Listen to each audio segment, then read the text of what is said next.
Get back to the verse, it says, and the Lord, so this is Deuteronomy chapter 28, verse 68, it says, and the Lord shall bring thee into Egypt again with ships, by the way thereof I spake unto thee. Thou shalt see it no more again. And there, so there, once you get to this new Egypt, aka America,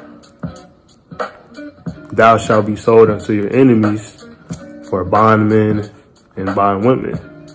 So a bondman and a bondwoman are slaves, you know, and no man shall buy you. And you won't be able to get out of this. You're gonna be in bondage. And you know, as I said, the Bible gives us the details and the clues as to who these people are, and history gives us the truth. So I'm not gonna go too much further in this. I want to get to the audio clip, and it will back up. It's going to back up this verse in Deuteronomy 28 and 60. It's going to back this up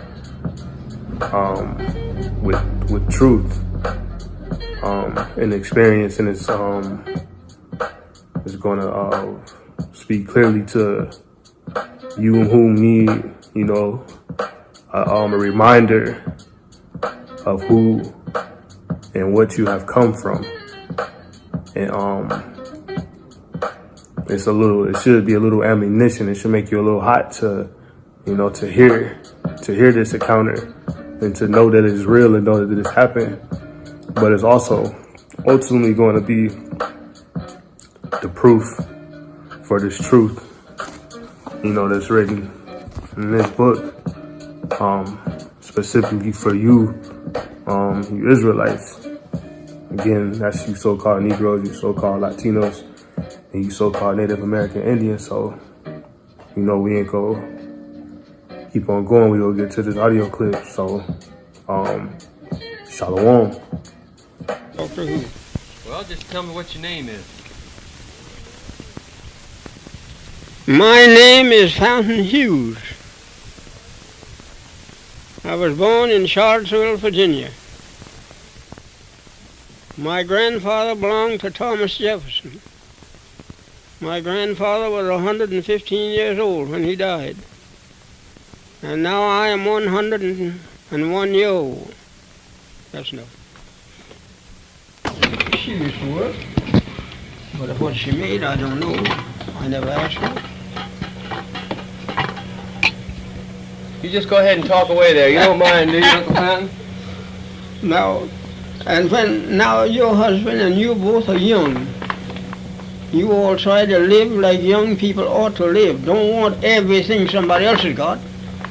Whatever you get, it is yours. Be satisfied. And don't spend your money until you get it. So many people get in debt. Well, it's just cheap and I bought it. You spend your money before you get it because you're going in debt for what you want. When you want something, wait until you get the money and pay for it cash. That's what I've done. If I wanted anything, I waited until I got the money and I paid for it cash. I never bought nothing on time in my life. Now, plenty of people, if they want a suit of clothes, they go to work and they buy them on time. Well, they said it was cheap. If you got the money, you can buy them cheaper. They want something for waiting on you for till you get ready to pay them. And if you got the money, you can go where you choose and buy it when you want it. You see? Don't buy it because somebody else go down and run a debt and run a bill, or I'm going to run it too. Don't do that. I never done it. Now, I'm 100 years old and I don't owe nobody 5 cents. But I ain't got no money either. I'm happy, just as happy as somebody that got millions. Nothing worries me. My head ain't even white. And nothing in the world worries me. I can sit here in this house till night. Nobody can come and say, Mr. Hughes, you owe me a quarter, you owe me a dollar, you owe me 5 cents. No, you can't. I don't owe you nothing. Why? I never made no bills in my life. And I'm living too. Now I'm 100 years old. And if you take my advice today, you'll never make a bill. Of course, what you want, give me money, pay them cash. And then the rest of the money is yours. But when you run the bill, so much and so much, and you don't have to pay it. Nothing down. It's all, and when you come to pay, it's all, you have to pay no more. But they'll charge you more. They're getting something out of it, else they wouldn't trust you. But I can't just say what they're getting. But they're getting something out of it, else they wouldn't want your credit.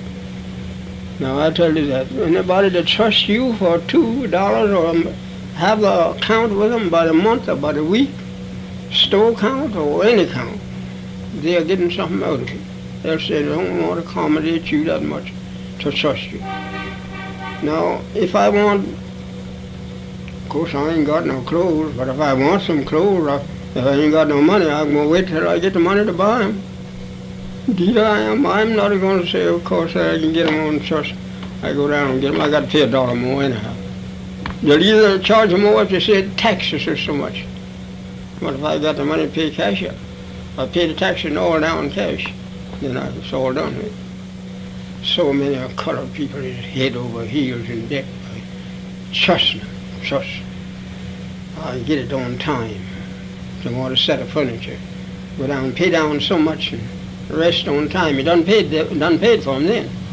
When you pay down so much, you may charge you $50 for $100 for a set, and you pay down $25 cash. You done paid for them. That's all it was worth, $25. And you pay. Now I'm $75 in debt now, because I have to pay $100. That's it, and it's only worth about $25.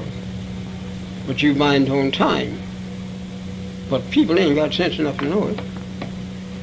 But when you get old like I am, you come in and think, well, I have done wrong. I should have kept my money until I wanted this thing, and when I wanted, I take my money and go pay cash for it. Else I do without it. Yes. Suppose you want a new dress. You say, well, I buy it, but I don't need it. But I can get it on time. Well, let's go down to the store today and get something on time. Well, you go down and get dressed on time, something else, and that, I want that, you sell that to you on time. You don't have to pay nothing down. But there's a payday coming. And when the payday comes, they want you to come pay them. If you don't, they can't get no more. Well, if you never do that, if you don't start it, you will never end it. I never did buy nothing on time. I must tell you on this. I'm sitting right here now today, and if it's the last word I've got to tell you, I never even much as tried to buy a shirt on time. And plenty of people go to work, down to the store and buy $3 and $4 for a shirt, $7, $8 for a pair of pants. Of course, they get them on time. I don't know, no. I say, I buy something for $5. Of course, I got the $5. I'll pay for it. I'm done with that. You talk about how old you are, Uncle Fountain. Well, how far back do you remember? I remember. Well, I tell you, things come to me in spells, you know. I remember things more when I'm laying down than I do when I'm walking around. Mm-hmm. Now, in my boy days, boys lived quite different from the way they live now. But boys wasn't as mean as they are now either. Boys lived to, they had a good time, and the masters didn't treat them bad, and they was always satisfied. They never wore no shoes until they was 12 or 13 years old. And now people put on shoes on babies, you know, when they're a month old. I don't know. Put shoes on babies. Just as soon as you see them out in the street, they got shoes on. I told a woman the other day, I said, I never had no shoes till I was 13 years old. She said, well, but you bruise your feet all up and stump your toes. I said, yes, many times I've stumped my toes and the blood run out of them. That didn't make them buy me no shoes. And I've been, you wore a dress like a woman till I was I believe 10, 12, 13 years old. So you wore a dress, Phil? Yes, I didn't wear no pants, and of course didn't make boys' pants. Boys wore dresses. Now the women's wearing the dresses, and the boys are going with the women's wearing the pants now, and the boys wearing the dresses. Still. Who did you work for, Uncle Fountain? Who did I work for? Yeah, You mean when I was a slave? yeah. When you were a slave, who did you work for? Well, I belonged to Burnley's when I was a slave. My mother belonged to Burnley's, but we was all slave children, and soon after, when we found out that we were free, well, then we were bound out to different people, Ficklin, and Andrews, and all such people as that, and we'd run away and wouldn't stay with them. Well, then we'd just go and stay anywhere we could, and lay out at night and anywhere. We had no home, you know. We just turned out like a lot of cattle. You know how to turn cattle out in the pasture? Well, after freedom, you know, colored people didn't have nothing. Colored people didn't have no beds when they were slaves. You all slept on the floor. Pallet here, pallet there. Just like a lot of wild people. We didn't know nothing. Didn't like to look at no book. And there were some freeborn colored people where they had a little education, but there were very few of them where we was. And we all had a, what you call, I might call it now, jail sentence. We just same as we were in jail. Now I couldn't go from here across the street, or I couldn't go to nobody's house without I have a note or something from my master. And if I had that pass, that was what we call a pass. If I had that pass, I could go wherever he sent me, and I'd have to be back. You know, whoever he sent me to, they'd give me another pass, and I'd bring that back, so it's to show how long I'd been gone. We couldn't go out and stay an hour or 2 hours or something like that. They send you, now say for instance, I go out to the Shirley's place, I'd have to walk, and I'd have to be back maybe in an hour, maybe they'd give me an hour, I don't know just how long they'd give me. But they'd give me a note so there wouldn't nobody interfere with me, and tell who I belonged to. And when I come back, why, I carry it to my master and give that to him, that'd be all right. But I couldn't just walk away like the people just now, you know. We was what they call, we were slaves, we belonged to people. They sell us like they sell horses and cows and hogs and all like that, have an auction bench, and they put you up on the bench and bid on you, the same as you're bidding on cattle, you know.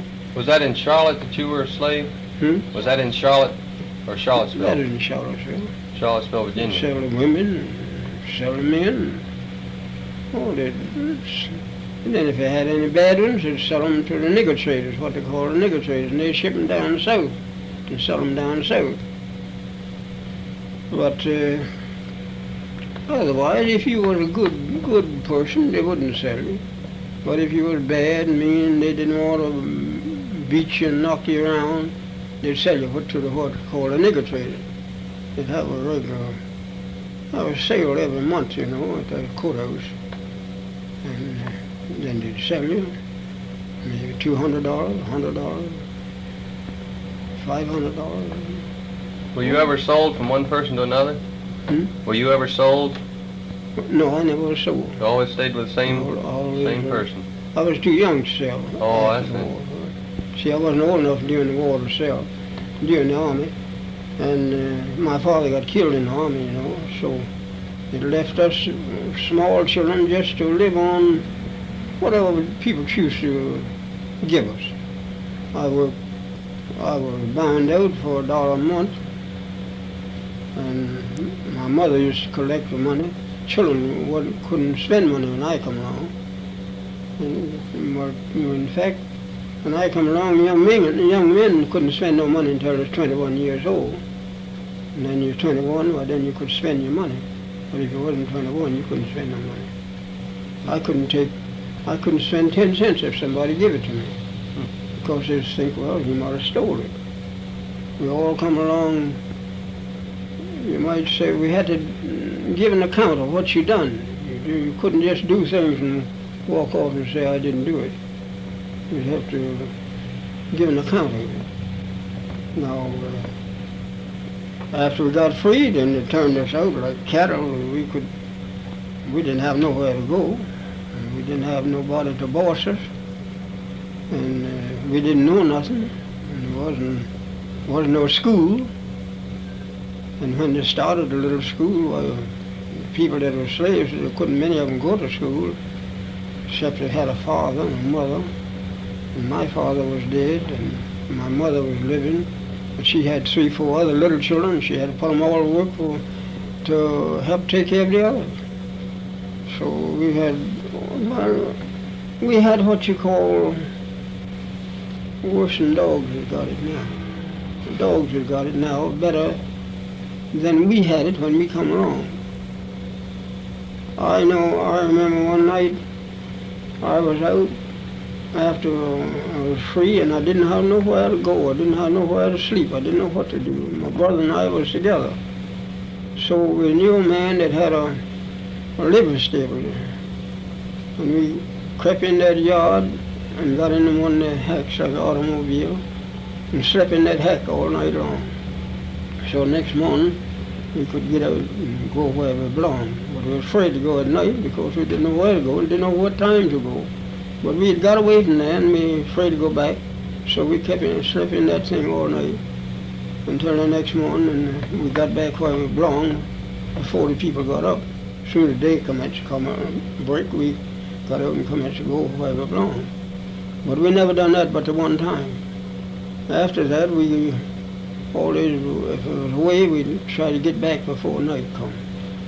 But then that was on a Sunday too, that we done that.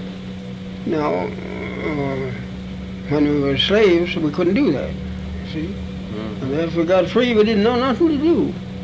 And my mother, she hunted places and bound us out for $1 a month. And we stayed there maybe a couple of years. And she'd come over and collect the money every month. And $1 was worth more then than $10 is now. And the men used to work for $10 a month, $120 a year, used to hire that way. Now you can't get a man for $50 a month. If you pay a man now $50 a month, you don't want to work for him. More like $50 a week nowadays. Well, that's just it exactly. They want $50 a week, and they ain't got no more now, and we had then. And we, no more money, but of course they bought more stuff, more property and all like that. We didn't have no property, we didn't have no home. We had nowhere, nothing. We didn't have nothing on it, just like the cattle, we just turned out and get along the best you could. Nobody to look after us. Well, we've been slaves all our lives. My mother was a slave, my sister was a slave, father was a slave. Who was your father a slave for, Uncle Fallon? He's a slave for Burnley. He belonged to Burnley. Didn't he belong to Thomas Jefferson at one time? He didn't belong to Thomas Jefferson. My grandfather belonged to Thomas Jefferson. Oh, your grandfather did? Yeah. Mm-hmm. And my father belonged to Burnley. And Burnley died during the wartime because he was afraid he'd have to go to war. But now, and in them days, you could hire a substitute to take your place. Well, he couldn't get a substitute to take his place, so he ran away from home. And he took cold. And when he come back, the war was over, but he died. And then, if he had lived, it couldn't have been no good. The Yankees just come along and just broke the mill open and rolled all the flour out in the river and broke the stove and sold all the meat out in the street, and sold all the sugar out. And we boys would pick it up and carry it and give it to our mill missus and master, young masters, until we come to be, well, I don't know how. I don't know, to tell you the truth. When I think of it today, I don't know how I'm living. None of the rest of them as I know of is living. I'm the oldest one that I know that's living. But still, I'm thankful to the Lord. Now, if my master wanted to send me he never said you couldn't get a horse and ride and walk. You know, walk. You'd be barefooted, cold, but it make no difference. He wasn't no more than a dog, some of them in them days. He wasn't treated as good as they treat dogs now. But still, I don't like to talk about it because it makes people feel bad. You know. I could say a whole lot I don't like to say. I won't say a whole lot more. Do you remember much about the Civil War? No, I don't remember much about it. You were a little young then, I guess, huh? I remember when the Yankees come along and took all the good horses and took sold all the meat and flour and sugar and stuff out in the river and let it go down the river. And they know the people wouldn't have nothing to live on, but they done that. And that's the reason why I don't like to talk about it. And people, and if you was cooking anything to eat in there for yourself, and if they was hungry, they'd go and eat it all up, and wouldn't get nothing. They'd just come in and drink up all the milk and just do as you please. Sometimes they'd be passing by all night long, walking, mudding, raining. Oh, they have a total time. Colored people is free. They ought to be awful thankful. And some of them are sorry they are free now. Some of them now would rather be slaves. Which would you rather be, Uncle Fountain? Me? Which I'd rather be? You know what I'd rather do? If I thought, had any idea, that I'd ever be a slave again, I'd take a gun and just end it all right away. Because you're nothing but a dog. You're not a thing but a dog. Night never comes out. You have nothing to do. Time cut tobacco. If they want you to cut all night long out in the field, you cut. And if they want you to hang all night long, you hang tobacco. It didn't matter about your being tired, you're afraid to say you're tired. They just, well, I was thinking about,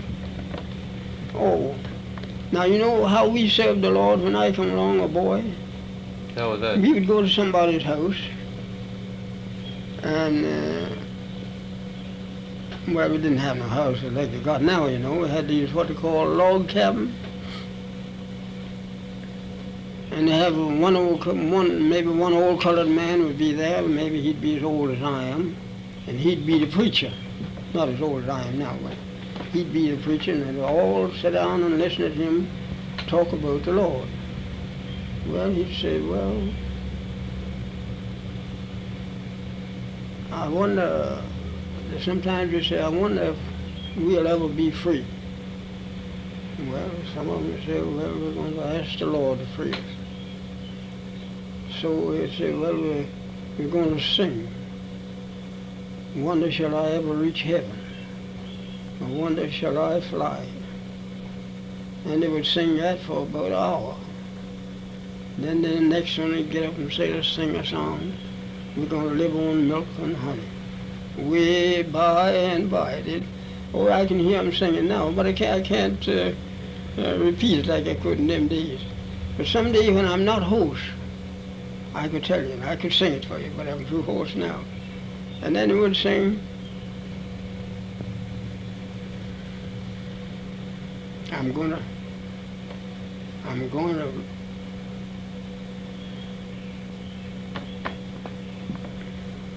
sing around the altar.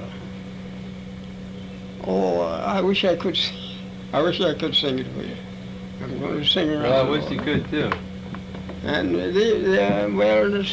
someday you come over here and I'm not host, you get me to come up here and I'll sing. I'll try to sing it for you. Okay, I'm going to do that. It says, now, I heard people here now sing about roll, Jordan, roll. Well, that's old time people. That's what the old people used to sing in the old back days. So roll, Jordan, roll? Yeah, but they don't sing it like the old people used to sing it in them days. Mm-hmm. They sing it quite different now. There's another one they sing, by and by, when the morning comes. Well, they sing that different too. But they're getting the old people song. I hear them come over the radio. I know them all just as good as they, but they sing them different. They have different names. Yes, well, they cut them off short and all like that. Mm-hmm. It's, if I had my voice, I would sing just one for you so you're going at it, but I can't do it on account of my voice. But someday you come over here, you come and call me up and let me know how my voice is. Ever since I took that medicine from that doctor, it hurt my voice. Now there was a preacher in my house here, and he lived right next door to me, and he played on the piano. And he played something, and I sung it for him. And now he wants me to go down to his church next Sunday. I told him, I said, now if I go down to your church, I'll not sing nothing. Because if I do, I'll get hoarse, I can't talk. But he said, Brother Hughes, I don't care whether you're singing. I just want you to go down there and let the people see who you are. Let them see what the old people is. I said, well, I'll be glad to go down with you. So next Sunday, I'm going down to his church if I leave it. Nothing happened. But if he sings something old, just sing along with it. I feel the spirit now, but I can't. I got to keep quiet. Now, do you ever hear this fellow that comes over the radio? I think they call him Holmes. Comes over Sunday night about 12 o'clock on WFBR. No, I don't know if I've ever heard him or not. Well, you turn him on. He comes on a quarter after 11 on Sunday night. Well, you must have heard him because he says, you can't keep a good man down. So he makes so much noise, look like everybody ought to hear him. But now when that fellow comes on, I'm laying in the bed. Don't you know, I get just so I got to be in that because it's all old time business. Mm-hmm. And somebody don't like it. They says, I don't like Holmes. I says, why? Oh, he says they make too much noise. I said, well, the Bible said make a noise over Jesus. Jesus said make a noise over me. So he makes a noise over me. And I does enjoy it, certainly, sure. Oh, everybody, and he's got a big crowd, and we just get so happy. I got to do that, too. Boy, when you feel the grace of God, you got to jump up. I lay in bed, I got to get up. Have to carry on. And then next morning I can't talk. Doctor gave me that medicine, it just tore me all to pieces. Mm-hmm. I sure hope it comes back again, because I'd like to hear you sing. The old people used to say, I wonder if I shall ever reach heaven, I wonder shall I fly. Well, I used to could sing it. Well, sometimes I feel the spirit, you know, and I might get to sing something again someday. People now, Do you go to church every Sunday, Uncle Fan? Don't go to church at all. I listen to the radio. Listen to it on the radio, huh? Because I'll tell you why I don't go to church. You'd rather not have this on? Hmm? You'd rather not tell me, or you'd rather not have this on when you tell me? It don't make a difference. I ain't gonna say nothing wrong. I ain't gonna say something. If I think